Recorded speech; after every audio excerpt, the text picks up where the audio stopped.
The movies, which have earned over 3.8 billion US dollar globally, को अपनी inspiration कौन सी real life car racer से मिली? जी हाँ, मैं बात कर रही हूँ फास्ट एंड फ्यूरियस फ्रेंचाइजी के बारे में।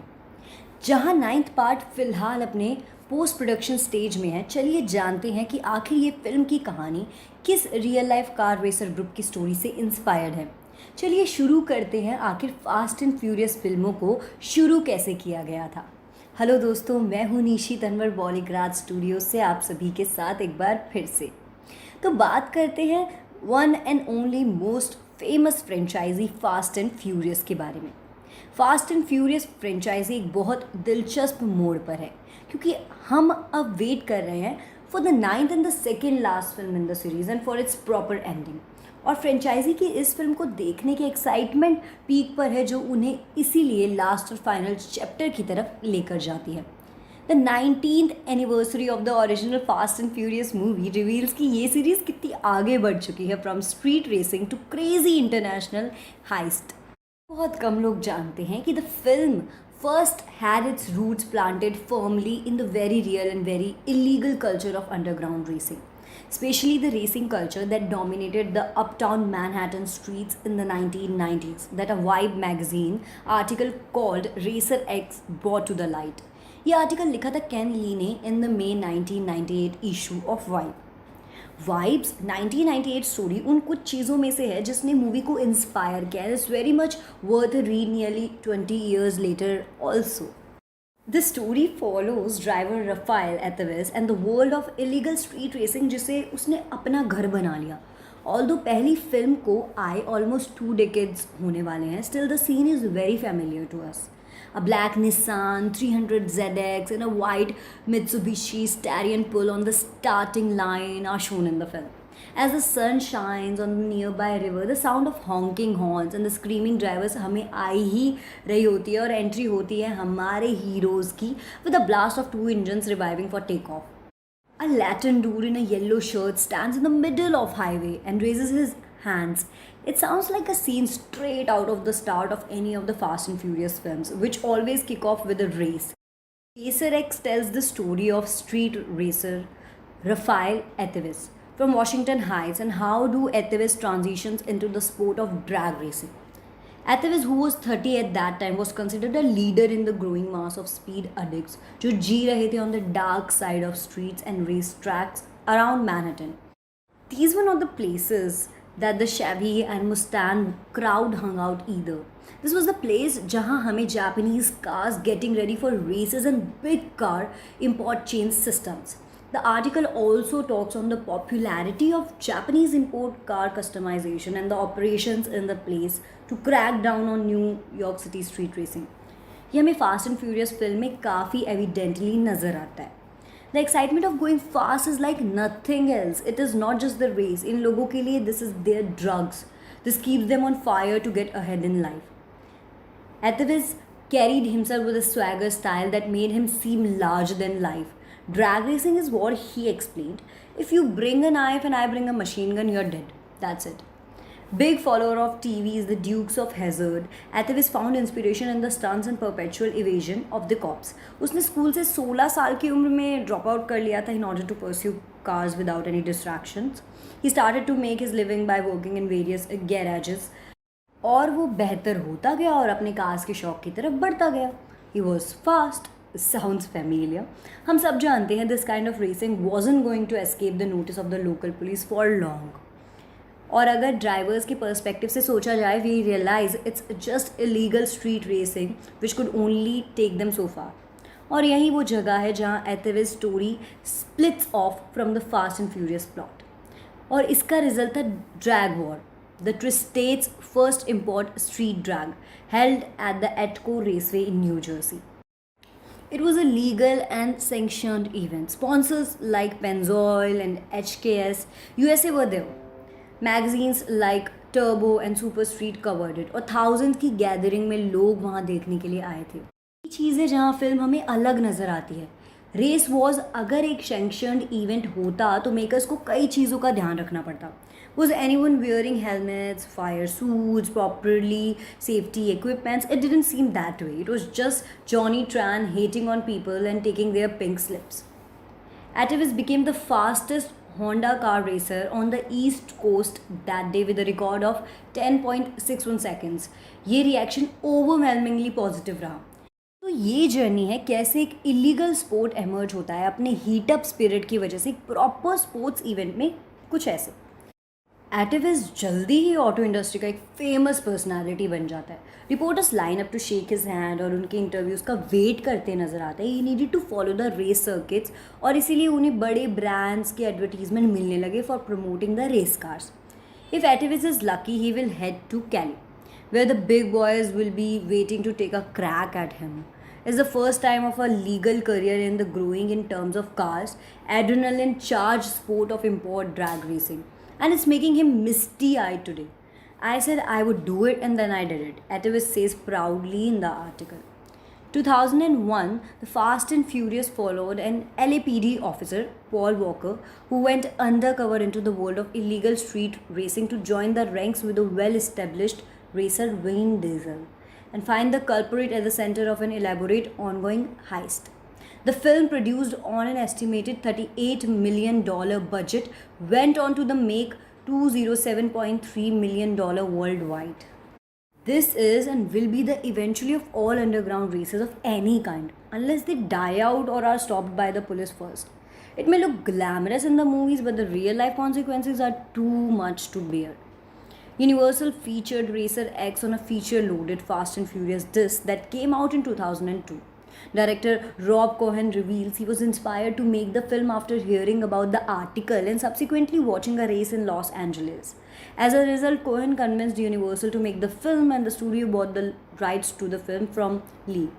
Lee and Atavis reunited in 2015 for a sit-down with Vibe, and two said they never expected there to be 7 films, let alone one. और ये भी हमें नज़र आया इस फिल्म की इंस्पिरेशन में. चलिए देखते हैं इस फिल्म में हमने ओवर द ईयर्स कैसे स्टोरी अनफोल्ड होते हुए देखी है. On a serious note, Hollywood has so far produced many movies on the journey of car racing.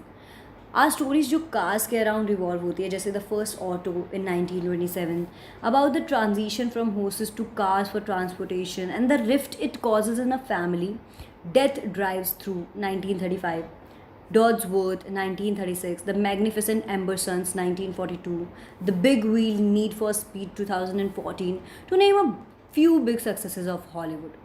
While fans के बीच फास्ट एंड फ्यूरियस काफ़ी पॉपुलर रही है और 2016 में फिल्म को people's choice of award for the best film भी मिला है. फिल्म के 9th पार्ट का वेट बेसब्री से लोग कर रहे हैं. अब मैं आपको बताती हूँ टॉप 10 ऑटो थेफ्ट्स. अब आप सोचेंगे कि ऑटो थेफ्ट्स क्या हैं. मैं बताती हूँ.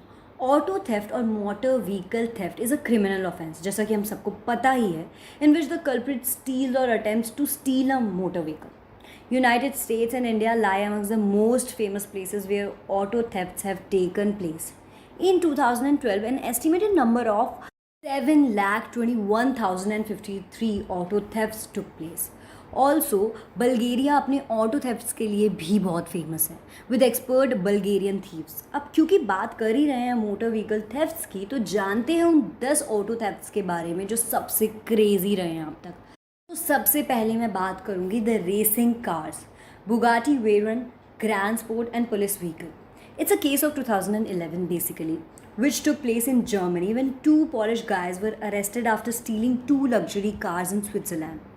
Now, those 2 guys were 24 and 27 years old, who stole a Bugatti Veyron Grand Sport Sang Blue and a BMW 750 Li in the direction of Poland, with the Bayern police chasing them from behind. इन सब में एक तीसरा इंसान भी scene में होता है, who has abandoned his stolen Ferrari in Fürth, a city in Germany. वो प्रेशियस कार असल में एक स्विस बिजनेसमैन की थी एंड उसकी अप्रॉक्सीमेट वैल्यू थी यूरो 1.5 मिलियन, यानी कि इंडियन रुपी में बात करें तो 12 करोड़ से भी ज़्यादा. Silver blue Bugatti and a black BMW sedan. Both had Swiss nameplates and were sported in Pegnitz, a town in Germany which was heading towards Berlin. अब इन सारी चीज़ों से तो ये पता लगाया जा ही सकता है कि वो तीनों गाड़ियाँ यानी कि BMW, बुगाटी और फरारी 599 GTB चोरी हुई थी संडे मॉर्निंग को ओबेरिडन, स्विट्जरलैंड में during a burglary coordinated by Operation Center of Oberfranken and assisted by a helicopter. The chase of the 1001 and 407 horsepower luxury cars was started. So the driver who stole Bugatti sports car stopped it on the highway close to Walsbach, and then he jumped out of the car and fled on foot, crossing the central guardrails and all the three lanes which were present in the opposite direction. पर मजाल है कि police officers इतनी आसानी से उसे जाने देते. They didn't give up and pursued the man into the open terrain. And finally, they succeeded to catch a 27-year-old man who originally belonged to Danska city present in northern Poland.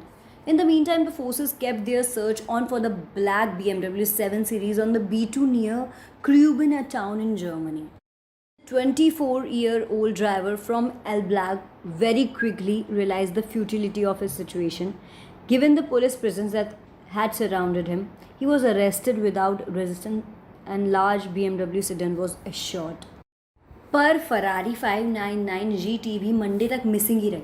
On Tuesday morning, somebody noticed an abandoned black sports car which had Swiss license plate was standing in the vicinity of the railway station of Fürth. फिर क्या था, police गई और उसने वो black Ferrari को वहाँ से उठा लिया. But the main question of the whole scene remained unsolved कि आखिर वो गाड़ी चोरी करी किसने थी. Because unfortunately they couldn't find the thief. All in all, those two guys who were 24 and 27 years old were sent to detention centers, and those two stylish cars were handed over to the authorities of Switzerland. The second one I'm talking about is some humanity in the style of Mission Impossible. Generally 19 साल की उम्र को इतना कुछ खास consider किया नहीं जाता है, पर कोई कोई इस उम्र में ऐसे ऐसे काम कर देता है ना कि पूछिए ही मत. Yes, you got that right. I'm talking about a person who stole a car at the age of 19. और वो भी कोई ऐसी वैसी गाड़ी नहीं. He stole a Lamborghini Gallardo. This expensive dream car for many belonged to a celebrity chef, or I may say a human cheese fry, Guy Fieri. This incident took place in 2011 while Fieri became a victim of this grand theft when his car was stolen from San Francisco car dealership. This famous celebrity chef, who is known for his food and enthusiasm towards it, was surprised having this happen to him. But sooner his car, whose value was approx $2 lakh, was found in a Bay Area storage unit, which belonged to an insane teenager. Later, that teenager, Max Wade, was sentenced to life prison, not just because he stole a Lamborghini Gallardo, but also because he shot one of his fellow teens and his girlfriend. The third one I'm talking about is the story of Ferrari F50.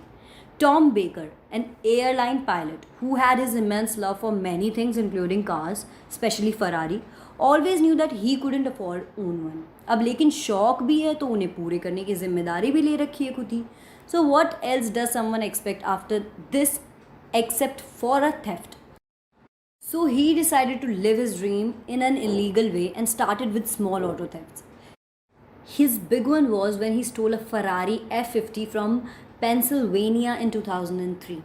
5 years later, the car was stopped in 2008 when FBI agents seized it from the Kentucky emergency room. But prior to Baker's sentencing, 2 FBI agents ran the car into a tree, totaling it. अब बात baker पर से हटकर FBI agents पर आ गई when the motor insurance group asked for money, questioning the FBI agents. The fourth one is the famous Bulgarian car thieves.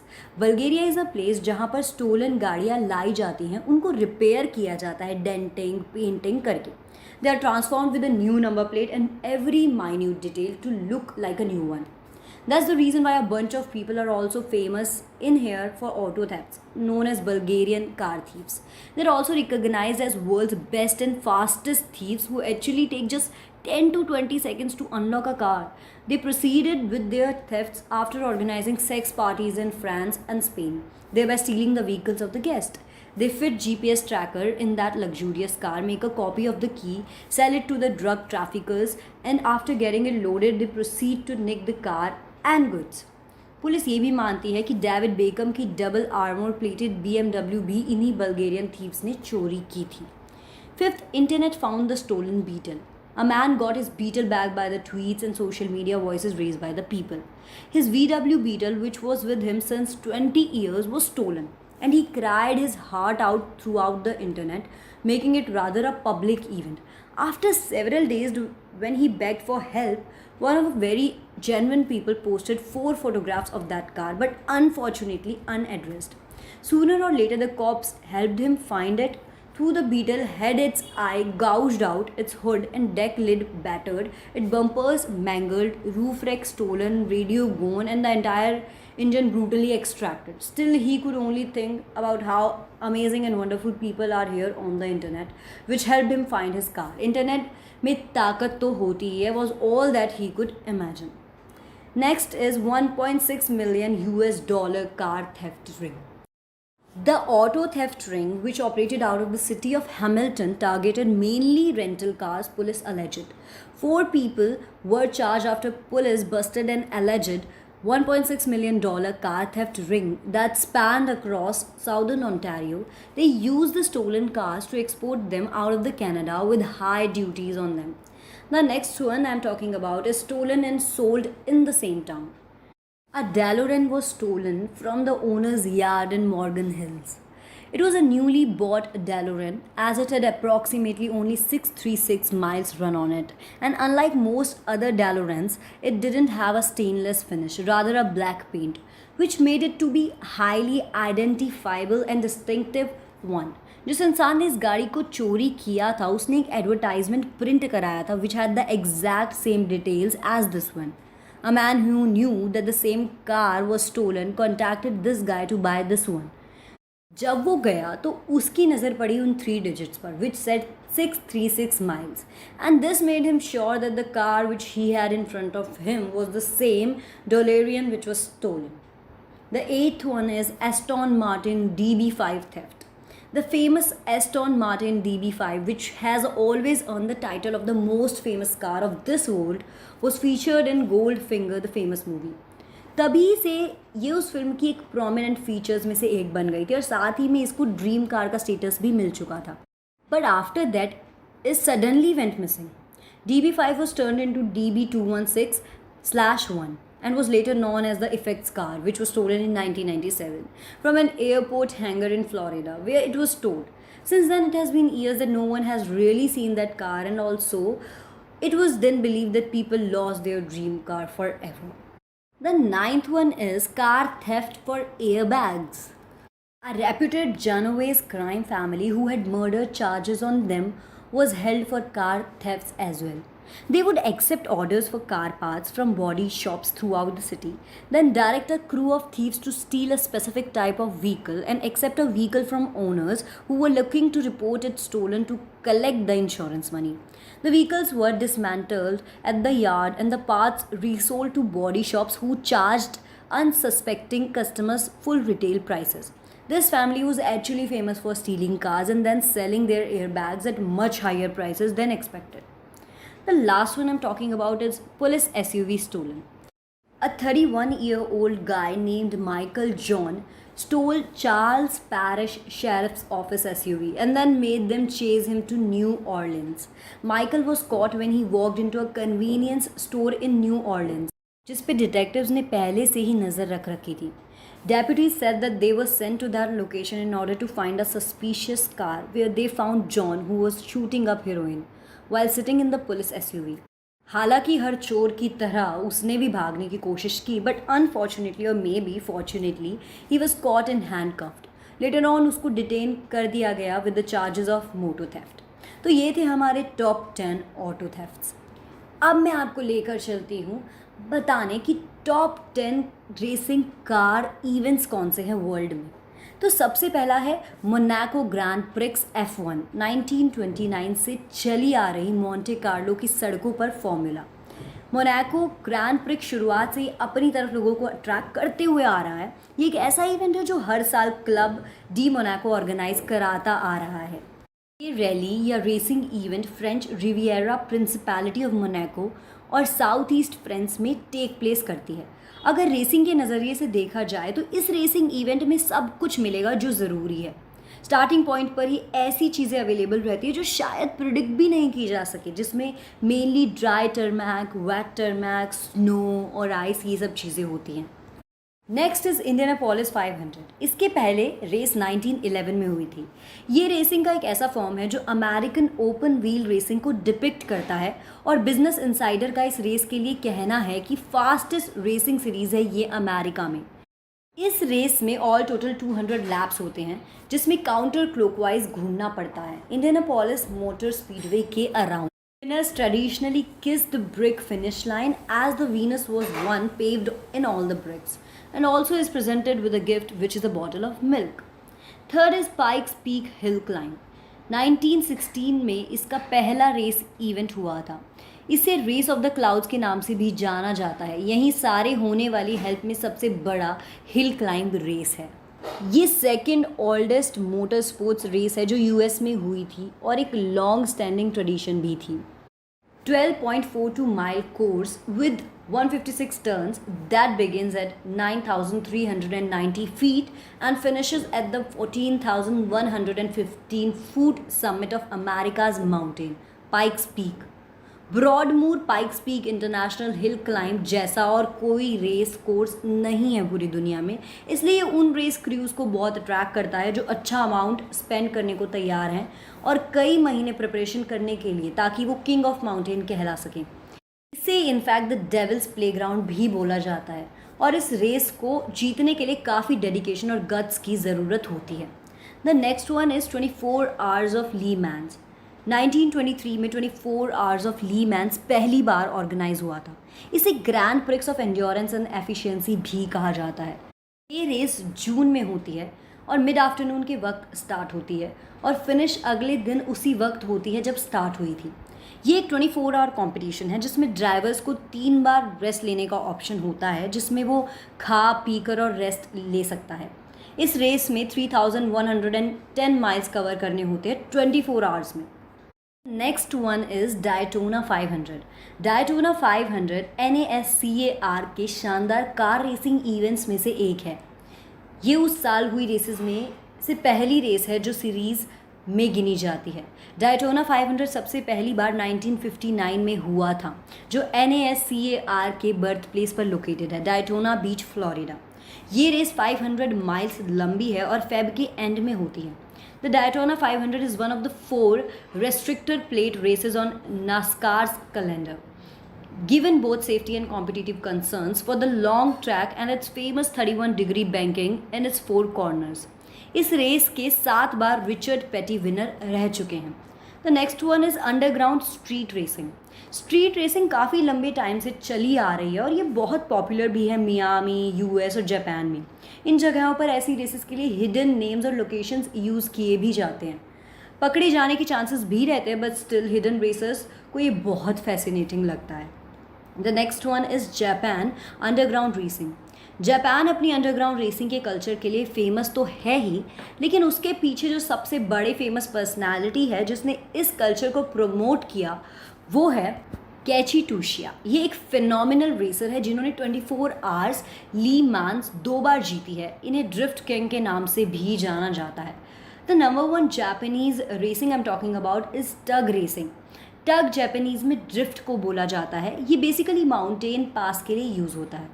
Drift racing mini mountain practice की जाती है और उसके बाद सिटीज़ में जो माउंटेन्स हैं जापान में टग रेसिंग के लिए जाने जाते हैं वो हैं Del Dios highway California, Genting Sempah, Malaysia highway 35 और माउंट हर्नुआ जो हंशु नाम से एक आइलैंड पर है। टग रेस कार सिर्फ रात में 2 गाड़ियों के बीच होता है जिसमें 2 मेन रूल्स फॉलो करने होते हैं। First cat and mouse and the second one is initial D. Cat and mouse rule ये कहता है कि माउस है वो आगे रहता है और कैट पीछे रहता है। अगर माउस और कैट के बीच में बहुत डिस्टेंस हो जाती है तो माउस जीत जाता है। इनिशियल डी रूल में होता है कि अगर कोई भी रेसर क्रैश कर जाता है रेस के दौरान लाइन क्रॉस करने से पहले तो वो हार जाता है। The second one is the Roulette Zoku. Roulette Zoku एक टर्म है जो रूलैट ट्राइब को डिनोट करने के लिए जापान में यूज़ होती है। इसका मतलब होता है स्ट्रीट रेसर्स जो अपनी स्ट्रीट रेसिंग टोक्यो के इनर सिटी हाईवेज पर करते हैं। ये मेनली C1 लूप और वैंगन लाइन में ही स्ट्रीट रेसिंग करते हैं। इस ग्रुप की मेंबर्स पहले मोटर बाइक रेसर्स थे, फिर उन्होंने अपने रेसिंग टैलेंट को आगे बढ़ाया और ड्रिफ्ट रेसिंग पर आए। उसके बाद उन्होंने कार में रेसिंग स्टार्ट की। इस ग्रुप के मेंबर्स सिर्फ होंडा सिविक में ही रेसिंग करते हैं और अपनी स्पेशल आइडेंटिटी के लिए स्टिकर भी लगाते हैं अपनी गाड़ियों पर। इस ग्रुप का कल्चर तब तक प्रिजर्व रहेगा जब तक होंडा सिविक रहेगी। The next one is Miami underground street racing. The Kanjo Zoku, इस ग्रुप को अपना नाम मिला उस स्ट्रीट से जो इनका मेन रूट है। ये एक 4.77 माइल लंबा लूप है जो हाईवेज को कनेक्ट करता है, running right through the city of Osaka. बहुत से स्ट्रीट रेसर्स निसान जीटीआर और टोयोटा सुपरा में रेस करते हैं, पर ये लोग भी सिविक ही प्रेफर करते हैं because of their location. The fourth one is Chicago's racing community. Chicago एक ऐसी जगह है जो बहुत से कार रेसर एंथुजियास्ट को प्रमोट करती है। Sporting American classics, super cars and even junker racers are drawn to Chicago's famous Lower Wacker Drive. और इसमें काफ़ी कार मूवी सीन्स भी शूट हुए हैं, जैसे कि Dark Knight, Batman 2008, the Blues Brothers 1980, the Wanted 2008। Lower Wacker Drive is the epicenter of the underground Chicago street racing community. The last one is Los Angeles Car Club. Los Angeles एक बहुत अच्छी जगह है जो car clubs के लिए जानी जाती है। साउथ एलए अथॉरिटीज़ का कहना है कि last December Los Angeles fire department official said an ambulance responding to an emergency call was also attacked by racers at a street takeover in which racers block off an intersection or stretch of road in order to perform burnouts and other stunts. कुछ साल पहले तक ये street racers सब कुछ करते थे। Police को अवॉइड करने के लिए इनका एक्ट बहुत ज़्यादा आउटरेजियस भी था। अब बात करते हैं top 20 fastest cars in the world की। कई सालों से ऑटो इंजीनियर्स अपनी मैन्युफैक्चर्ड कार्स में स्पीड, ब्रेक सिस्टम और कई अलग अलग सिस्टम्स और फीचर्स में इम्प्रूवमेंट दिखा रहे हैं और पिछले 10 साल में कार्स और ज़्यादा प्रोग्रेसिव भी हो चुकी हैं। सभी सिस्टम्स की प्रोग्रेस की जाती है, लेकिन मेन फीचर जो आज के ज़माने में बहुत इंपॉर्टेंट और प्रोग्रेसिव बन चुकी है वो है स्पीड। कार्स मैन्युफैक्चरिंग के मेन ऑब्जेक्टिव था कि ज़्यादा स्पीड हो और कम समय में डेस्टिनेशन पर पहुंच जाएं। लेकिन आजकल के ट्रैफिक और भागम दौड़ में चाहे आप कितनी तेज़ गाड़ी क्यों ना चलाएं, ट्रैफिक में सभी गाड़ियों को रुकना तो पड़ता ही है। लेकिन कई सारे रेसिंग और कार स्पोर्ट्स के लिए कुछ ऐसी गाड़ियां बनी हैं जिसका स्पीड एक नॉर्मल एवरेज गाड़ी से बहुत ज़्यादा हो सकता है। ये गाड़ियां नॉर्मल पर्पसेस के लिए नहीं होती है, लेकिन इन गाड़ियों में कुछ अलग ही बात है। ये फास्ट स्पीड वाली गाड़ियां बहुत महंगी और अलग होती हैं। कौन सी वो गाड़ियां हैं जो फास्टेस्ट स्पीड के लिस्ट में आती हैं? फास्टेस्ट स्पीड मतलब अप्रॉक्सीमेटली कितना? तो सबसे पहले बात करते हैं 2004 कॉनिग्सगैग CCR। ये गाड़ी 2004 में लॉन्च हुई थी और उस समय की वो कॉनिग्सगैग की सबसे पावरफुल वर्जन मानी जाती थी। इस गाड़ी की कीमत है 12 करोड़ और ये फास्टेस्ट गाड़ियों में से एक है। ये गाड़ी 0 to 60 mph के लिए सिर्फ 3.2 सेकेंड्स का टाइम लेती है। इस गाड़ी का स्पीड 242 mph है। ये स्वीडन देश से ओरिजिनली बनाई गई है और इसकी कमाल के फीचर्स ये आज भी बहुत माइंड ब्लोइंग कार सीरीज में कहलाती है। दूसरी है 2009 कॉनिग्सगैग CCX। ये गाड़ी 2009 में मैन्युफैक्चर हुई थी। इसको सुपर कार बोला जाता था क्योंकि इसकी फास्ट स्पीड का कोई बीट नहीं कर पाया था। इसमें X ये लेटर इस गाड़ी के प्रीवियस वर्जन के क्रिएशन की 10th एनिवर्सरी को डिनोट करता है। इस गाड़ी का स्पीड है 245 mph। इस गाड़ी को अल्ट्रा हाई परफॉर्मेंस के लिए बनाया गया था। इसका भी ओरिजिन स्वीडन है। इसको भी 0 to 60 mph स्पीड कवर करने के लिए सिर्फ 3.2 सेकेंड्स ही लगते हैं, लेकिन अपने प्रीवियस वर्जन से इसकी पावर कहीं ज़्यादा है। The third one is 2017 W Motors Finnair Super Sport। ये गाड़ी UAE बेस्ड है। इस गाड़ी का स्पीड है 246 mph और इस गाड़ी ने दुबई के 2015 दुबई मोटर शो में ही सबका दिल जीत लिया था।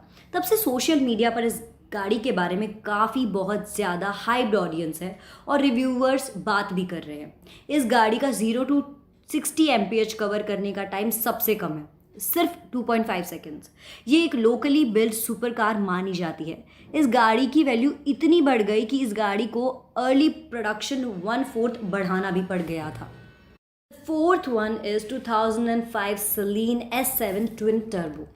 ये कार 100% हैंड बिल्ड है। इस कार की स्पीड है 248 एम्पियर जो उस समय लॉन्च हुए सारे कार्स से ज़्यादा थी। इसको USA में बनाया गया था और ये एक जानी मानी स्पोर्ट्स कार है। इसका प्रोडक्शन 2000 से लेकर 2009 तक ही था। इसका 0 to 60 एम्पियर परफॉर्मेंस है 2.7 सेकेंड्स में। ये एक बहुत ही यूनिकली डिज़ाइन कार है जिसके बटरफ्लाई डोर्स भी हैं। Fifth one is 2020 Aston Martin Valkyrie. ये एक ऐसी कार है जो ब्रिटिश ऑटोमोबाइल मैन्युफैक्चरर्स ने बनाई है और इसका स्पीड 250 एम्पियर क्लेम किया जाता है। इसका 0 to 60 एम्पियर परफॉर्मेंस तो सबसे कम टाइम का है, सिर्फ 2.3 सेकेंड्स। इंडियन करेंसी में देखा जाए तो इस कार की प्राइस है अराउंड 20 करोड़। जी हाँ, इस गाड़ी को कई अलग नाम भी हैं जैसे nebula, AMRB 001 etcetera. Sixth car है 2020 मैकलैरन स्पीडटेल। ये गाड़ी एक लिमिटेड प्रोडक्शन सीरीज़ का हिस्सा है। ये मैकलैरन अल्टीमेट सीरीज़ का 4th एडिशन है। इसका ओरिजिन भी इंग्लैंड ही है। मैकलैरन्स के 35 इयर्स की हिस्ट्री में वो ऑटोमेकर हमेशा वक्त के साथ साथ अपने कार्स बनाने की प्रोग्रेस बढ़ाता गया और यही करते करते अब तक का सारा इनोवेशन उन्होंने स्पीडटेल में लगा दिया। ये गाड़ी 2018 में रिलीज़ की गई थी। इस गाड़ी की प्राइस है $22,40,000 जो सबके होश उड़ा देती है। सेवेंथ कार है 2020 टेस्ला रोडस्टर। ये गाड़ी एक और इलेक्ट्रिक ऑल व्हील ड्राइव गाड़ी है जो 2-सीटर डिज़ाइन के साथ बनाई है। इस गाड़ी का स्पीड है 250 एम्पियर जो रिसेंटली क्लेम किया गया है। इसका 0-60 एम्पियर कवर करने का टाइम तो सिर्फ 1.9 सेकेंड्स है जो कि इसको बनाता है बहुत ज़्यादा पावरफुल और फास्ट। ये ओरिजिनली अमेरिका से है और इसकी प्राइस है $250,000। एट्थ गाड़ी है 1993 पोर्शे 962 ले मैंस ड्यूरेशन। ये गाड़ी काफ़ी पुराने प्रोडक्शन की है लेकिन टेक्नोलॉजी और मैकेनिकल प्रोग्रेस से इसके नए नए वर्जन्स भी बनाए गए हैं। इस गाड़ी को 1993 में फर्स्ट रिलीज़ किया गया था। इसका प्रोडक्शन 1997 तक चला और उस टाइम पीरियड में उन्होंने 13 की कार्स मैन्युफैक्चर की जो इस कार को बहुत रेयर बनाती है। ये भी एक जानी मानी स्पोर्ट्स और रेसिंग कार है और इसका स्पीड 251 एम्पियर है। ये ओरिजिनली जर्मनी की है। नाइन्थ कार है 2005 बुगाटी वेरन। ये एक मिड इंजन स्पोर्ट्स कार है। इस गाड़ी ने तो रिलीज़ होते ही एक न्यू लेवल ऑफ एक्सेलेंस दिखा दिया। इसका स्पीड है 253 एम्पियर जो कई सारे बड़े स्पोर्ट्स कार को बीट कर देती है। इस कार की कीमत 11 करोड़ है। इसको कई अवार्ड्स मिले हैं जैसे car of the decade, best car driven all year 2005 etcetera, जिससे ये कार बहुत ही पॉपुलर बन गई है। Number 10 is 2016 कोनिग्सेग रिगेरा। ये गाड़ी 2016 में रिलीज़ की गई थी। ये कोनिग्सेग का पहला हाइब्रिड मॉडल है। इसका स्पीड 255 एम्पियर है और इसका 0 to 60 एम्पियर परफॉर्मेंस है 2.8 सेकेंड्स। ओरिजिनली स्वीडन की ही है और इसकी प्राइस इंडिया में कम से कम 30 करोड़ है। इसका प्रोडक्शन 2016 से लेकर अभी तक चल रहा है लेकिन ऐसा कहा जा रहा है कि इसका भी लिमिटेड प्रोडक्शन होने वाला है। The 11th one is 2007 SSC ultimate arrow. गाड़ी वर्ल्ड्स फास्टेस्ट प्रोडक्शन कार में शामिल है जिसका 2007 और 2010 के बीच में बहुत तेज़ी से प्रोडक्शन किया गया। ये अमेरिका में बनाई गई है और सुपर कार्स में से एक बन चुकी है। इसका स्पीड 256 एम्पियर है और ये अपने स्मूथनेस के लिए बहुत फेमस है। इस गाड़ी से कई सारे स्पीड रिकॉर्ड्स भी तोड़ दिए गए हैं। The 12th one is 2019 Bugatti Chiron Sport. ये एक मिड इंजन हाइपर कार है और इस कार का स्ट्रक्चर बुगाटी के vision grand Turismo concept car से काफ़ी इंस्पायर्ड है। इस गाड़ी का नाम कायरॉन स्पोर्ट लुइस कायरॉन एक लेजेंडरी मोनाको ड्राइवर से रखा गया है। ये कार 261 एम्पियर जा सकती है जिसे ये बहुत इम्प्रेसिव बन चुकी है। ये ओरिजिनली फ्रांस से है और इसका पावर भी बहुत ही ज़्यादा मस्त है। इसके प्राइस है 21 करोड़ और इसका 2016 से लेकर अभी तक मैन्युफैक्चरिंग चल ही रहा है। The next car is 2010 Bugatti Veyron super sport. इस कार का टाइटल SSC अल्टीमेट एरो से ही लिया गया है। इस गाड़ी का स्पीड लाइटनिंग फास्ट माना जाता है। इसकी 268 एम्पियर तक क्रॉस करने की कैपेबिलिटी है और इसका भी फ्रांसी ओरिजिन है। इस गाड़ी का प्राइस $2 मिलियन है और इस गाड़ी का नाम रेसिंग ड्राइवर पेरी वेरन से रखा गया है। The 14th one is 2014 Hennessey Venom GT। ये कार उन हाई परफॉर्मेंस स्पोर्ट्स कार्स में से एक है जिसका सिर्फ 13 यूनिट्स ही प्रोडक्शन किया गया। 2011 से लेकर 2017 तक ही ये मैन्युफैक्चर की गई। ये भी उन चुनिंदा अमेरिकन मॉडल्स में से एक है जिसका स्पीड 270 एम्पियर्स तक जा सकता है। The 15th one is 2017 Koenigsegg Agera RS। CCX की रेंज को रिप्लेसमेंट करने के लिए अगेरा इंट्रोड्यूस की गई। इस गाड़ी का स्ट्रक्चर बाकी कार से स्लीक और एस्थेटिक है। इसका स्पीड 285 एमपीएच है जिससे इसको कई अवार्ड्स मिले हैं। ये car hyper car of the year भी अवॉर्डेड है। भले ही इसका प्रोडक्शन टाइम बहुत ही कम था, लेकिन इस कम टाइम में उसने एक अच्छा फीचर का प्रोडक्शन बना दिया जो बहुत सारे कार्स फॉलो करते हैं। The 16th one is 2020 Koenigsegg, जिसको ये कार बहुत ही यूनिक है और इसको सुपर कार भी कह सकते हैं क्योंकि ये सुपर से भी ऊपर के लेवल की कार है। इसका स्पीड 300 प्लस एम्पियच है और ये कार इतना कंफर्ट देती है और साथ में स्पीड और रेसिंग के स्ट्रक्चर पे भी बहुत ध्यान देती है। इस कार का प्रोडक्शन 2020 में एक्सपेक्टेड है, लेकिन कोविड के सिचुएशन से इनके बायर्स पर अफेक्ट हो सकता है। रेसिंग और बाकी कार स्पोर्ट्स भी स्टॉप हो गए हैं, इसकी वजह से इसके प्रोडक्शन पर असर भी हो सकता है।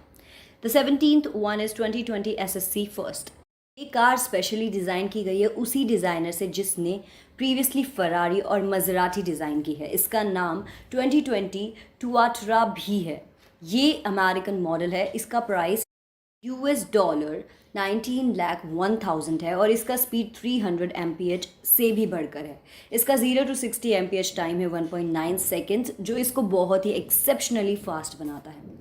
The 18th one is 2020 Hennessy Venom F5। ये एक upcoming high performance sports car है जो ओरिजिनली एक अमेरिकन मॉडल है। ये उन हाइपर कार्स में से एक है जिसका स्पीड 310.7 से भी बढ़कर है।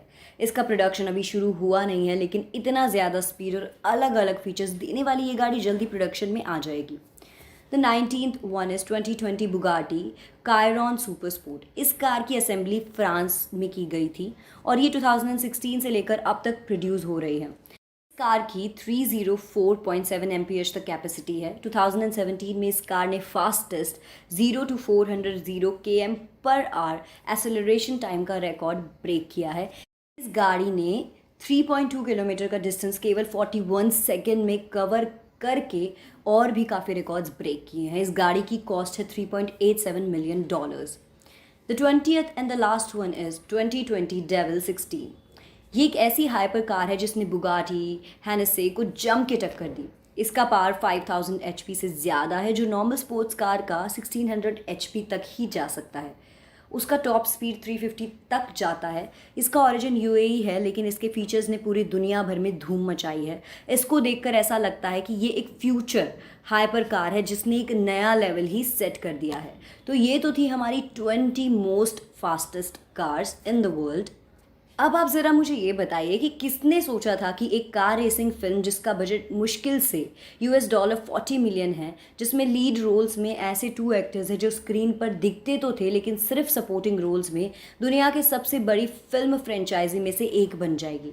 फास्ट एंड फ्यूरियस एक ऐसी फ्रेंचाइजी है जिसने अभी तक ऑडियंस को अपने amazing action sequences, luxury cars और हाइस्ट से बहुत एंटरटेन किया है। इस सीरीज़ ने Vin Diesel, Paul Walker, Michelle Rodriguez की करियर को एकदम ऊंचाइयों पर पहुंचा दिया था। लेकिन क्या रीज़न है इस सीरीज़ को और एक्शन मूवीज़ से अलग जो बनाता है?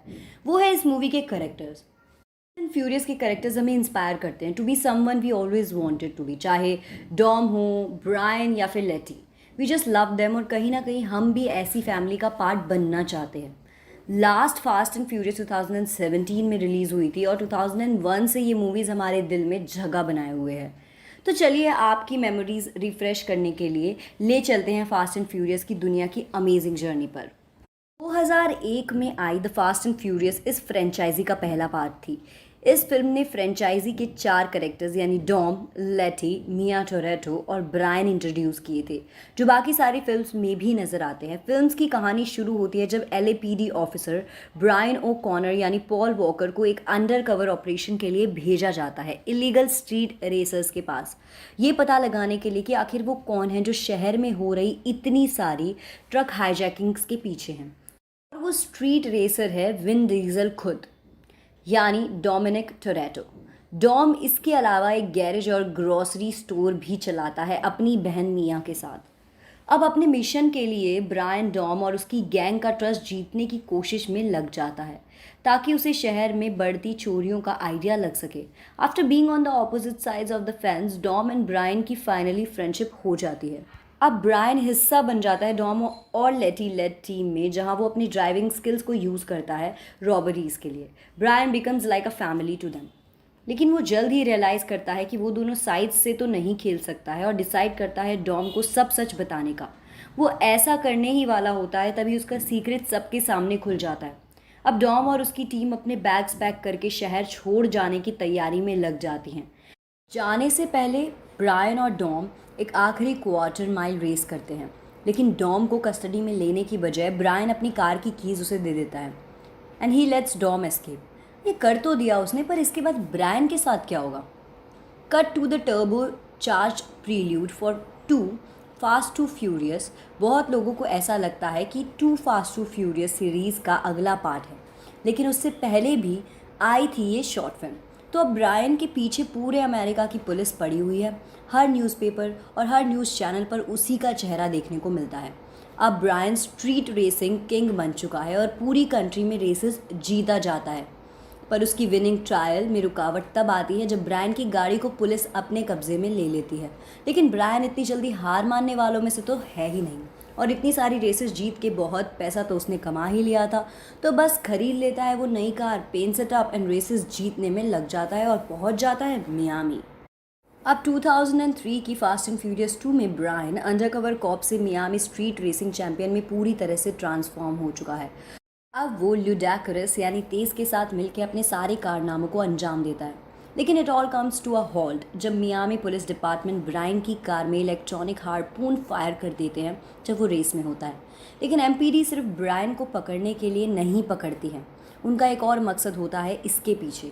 एमपीडी एक डील रखती है उसके सामने, वो ब्रायन के सारे क्रिमिनल चार्जेस हटा देगी अगर वो मियामी ड्रग लॉर्ड वेरॉन को पकड़ने में उसकी मदद करे। ब्रायन मान जाता है और फिर कांटेक्ट करता है अपने बचपन के दोस्त और एक्स कॉन रोमन को। रोमन का रोल टायरीज गिब्सन ने प्ले किया है। इस फिल्म में एक और नई एंट्री है और वो है एक्ट्रेस ईवा मेंडिस की, जिन्होंने एजेंट मोनिका फियोंटिस का रोल निभाया है। ईवा गॉस्ट राइडर और हिट जैसी हिट फिल्मों में काम कर चुकी है।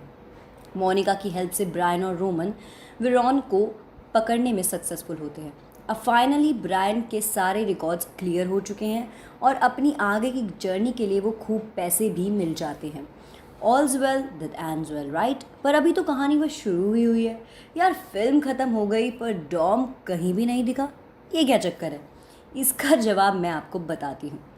इस सब का जवाब मिलता है टोक्यो ड्रिफ्ट, नहीं उसमें नहीं, फास्ट एंड फ्यूरियस सीरीज़ में अगली फिल्म भले ही टोक्यो ड्रिफ्ट हो, लेकिन इस मिस्ट्री को समझने के लिए हमें सीधे 2009 में आई हुई शॉर्ट फिल्म लॉस बैंडोलेरोस हैंड लाइव्स में पहुंचना होगा। दरअसल फास्ट एंड फ्यूरियस की सारी मूवी सिक्वेंशियल ऑर्डर में रिलीज़ नहीं हुई हैं और फिल्म्स की कहानी को अच्छे से जानने के लिए हमें थोड़ा आगे जंप करना पड़ेगा। क्रोनोलॉजी समझ गए ना? बाकी सब मियामी में थे तब डॉम और लेटी पहुंच गए थे डोमिनिकन रिपब्लिक, द टारगेट, एक गैसोलीन टैंकर ट्रक। लगता है डॉम पहली फिल्म से नहीं सीखे और फिर ट्रकर्स से पंगे लेने निकल पड़े। डॉम के क्रू में होते हैं Tego, Santos, Letty, of course और Han. Wait what? Han died in 2006 Tokyo Drift. कुछ भूत वाला या पुनर्जन्म वाला एंगल तो नहीं है ना? इस मूवी में जो इंसिडेंट्स हुए हैं वो टोक्यो के इंसिडेंट से पहले हुए थे, इसलिए हैन हमें दिखते हैं। स्टोरी पर वापस आते हुए मूवी से हमें ये पता लगता है कि डॉम को डोमिनिकन रिपब्लिक के लोगों से उतना प्यार है जितना उन्हें अमीरों से गैस चुरा के गरीबों में बांटने से। इसके बाद आती है 2019 में रिलीज़ हुई movie fast and furious ride और डाई। लॉस बैंडोलेरोस में जिस हाइस्ट का हमें टीज़र दिखाया गया था उसी हाइस्ट से शुरू होती है राइड और डाई। डॉम, लेटी, हैन, टैगो एंड सेंटोस अच्छा खासा चंक ऑयल ऑफ चोरी कर लेते हैं डोमिनिकन लोगों में बांटने के लिए, लेकिन उनकी ये सेलिब्रेशन ज़्यादा लंबे टाइम तक नहीं चल पाती क्योंकि डॉम को पता है कि वो एक वांटेड क्रिमिनल है और लेटी के भी अरेस्ट होने का खतरा है। अब डॉम लेटी को तो कुछ होने नहीं दे सकता, तो उसे बचाने के लिए वो एक रात उसे छोड़ के चला जाता है अपनी अलग ज़िंदगी जीने के लिए। साथ ही ब्रायन अब एफबीआई के साथ काम कर रहा है और एक और ड्रग लॉर्ड ब्रैगा को ढूंढने के लिए लगा हुआ है। अचानक डॉम को पता चलता है कि लेटी की जान ले ली है ब्रागा के किसी आदमी ने। अब बदला लेने के लिए वो पहुंच जाता है लॉस एंजलिस। अब डॉम और Brian both go undercover in Braga street racing organization, लेकिन ब्रायन ब्रागा को पकड़ना चाहता है और डॉम ब्रागा को मारना चाहता है। अब अपने इस मिशन में उनकी मुलाकात होती है जिज़ेल से। जिज़ेल का रोल वंडर वुमन गैल गडोट ने प्ले किया है।